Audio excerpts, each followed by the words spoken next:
Momento de continuar con la información internacional, ¿no? Pero dándole una mirada un poquito más profunda, analítica, a esta reunión de los 7 países más industrializados del mundo. Sí, los que se conocen como el G7 se reunieron en Hiroshima, lugar emblemático también donde cayó una de las bombas nucleares en Japón.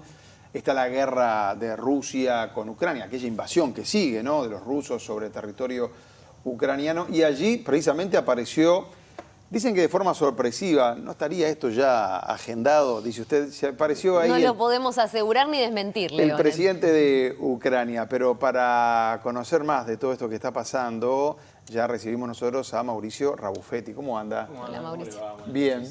Bueno, no sé, ¿usted qué dice? Y de sorpresiva tuvo poco, bueno, sorpresiva para quienes no manejamos la agenda interior, por supuesto, la llegada del presidente ucraniano Volodymyr Zelensky a ese G20, que como decía, tuvo lugar en un lugar muy simbólico, ¿no? La ciudad de Hiroshima, en Japón. Bueno, Zelensky estaba previsto que participara por videoconferencia y apareció en persona. Claro. Bueno, ¿y qué lectura hay que hacer de la presencia allí de Zelensky? Es un apoyo a la causa ucraniana contra la invasión rusa.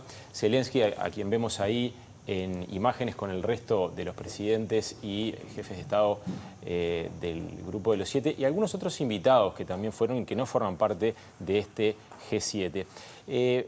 Básicamente Zelensky se lleva un apoyo diplomático, político muy importante, pero también venía ya con un logro importante en el plano militar, que es que Estados Unidos aceptó que los pilotos ucranianos sean entrenados para utilizar aviones F-16 de fabricación estadounidense que van a llegar en breve a Ucrania y que le dan a este país una capacidad ofensiva que hoy no tiene y que venía reclamando hace mucho tiempo para, en principio, defenderse de Rusia. Digo en principio porque el compromiso de Ucrania es no ingresar a territorio ruso con esas armas tan poderosas. Zelensky se va entonces con un respaldo realmente muy importante, nadie lo esperaba en persona y termina realmente siendo el protagonista de esta cumbre del G7.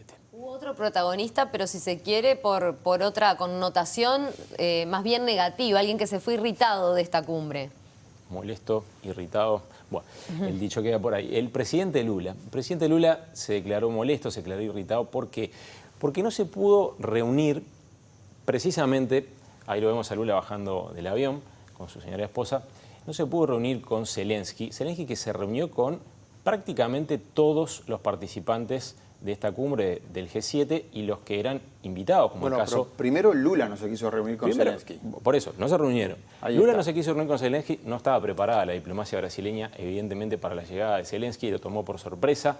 Lula rechaza reunirse con Zelensky, según toda la información que ha salido en la prensa mundial, y luego fijan una reunión para el domingo a la cual Zelensky no concurre por problemas de agenda. Lula manifestó su molestia porque es un presidente que está intentando acercar soluciones para la paz en Ucrania. Bueno, pero queda mal parado, en este caso Lula, ¿no?, con respecto a no reunirse con Zelensky, o que después lo intentó y le dijeron que no. Sí, sin duda para la diplomacia brasileña, para esa ambición de protagonismo mundial que tiene la diplomacia brasileña, el haber tenido a la figura de Lula como invitado por América Latina y como un invitado central de esta cumbre del G7 este fin de semana en Hiroshima, y que no haya podido reunirse nada más ni nada menos que con quien termina siendo el protagonista de este encuentro, el presidente ucraniano, evidentemente implica un fallo, implica bajar varios escalones en esas ambiciones que tiene la diplomacia brasileña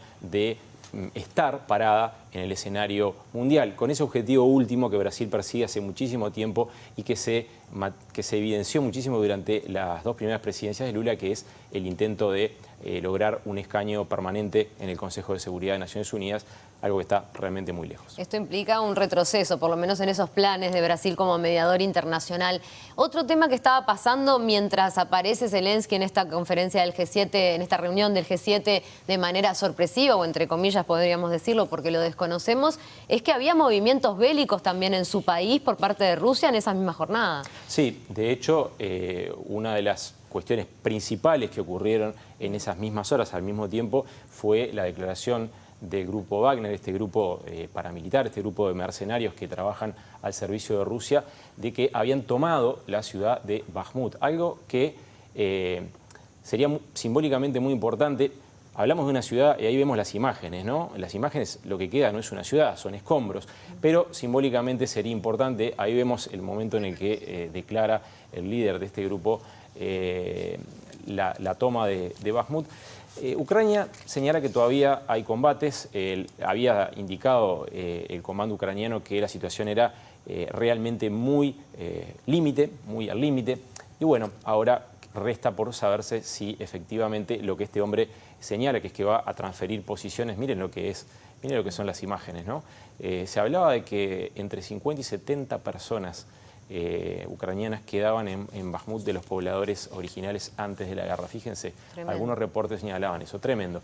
En definitiva, con lo que se quedan es con un páramo, pero tiene un valor simbólico importante porque fue la batalla más importante de esta guerra que lleva ya más de un año. Y para ir terminando, Mauricio, ¿qué dice el comunicado final del G7, crítico con China, con Rusia? Y el presidente de Estados Unidos se tuvo que ir. Bueno, te resumo todo.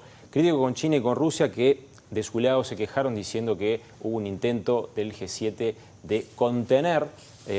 Rusia señala que hay un intento de contener a China y a Rusia. Rusia que sigue intentando acercarse a China, ¿no? Y lo de Biden, bueno, lo de Biden creo que vamos a ver si la semana que viene lo abordamos, porque Biden tuvo que irse antes, ya se sabía que se iba antes, porque Estados Unidos está en plena negociación para tratar de poder emitir más deuda y evitar un default. Sé que tenemos poquito tiempo, así que lo redondeo por ahí. Si hay un default de Estados Unidos, cosa que yo no creo que ocurra, la semana que viene voy a estar acá todos los días que sea necesario. Si no puede decir default así al pasar de Estados Unidos y no generar nada, ¿no? No va a ocurrir, no va a ocurrir. Impresionante. Realmente es muy difícil que vaya a ocurrir un default de la economía más poderosa del mundo porque tendría mucho que perder.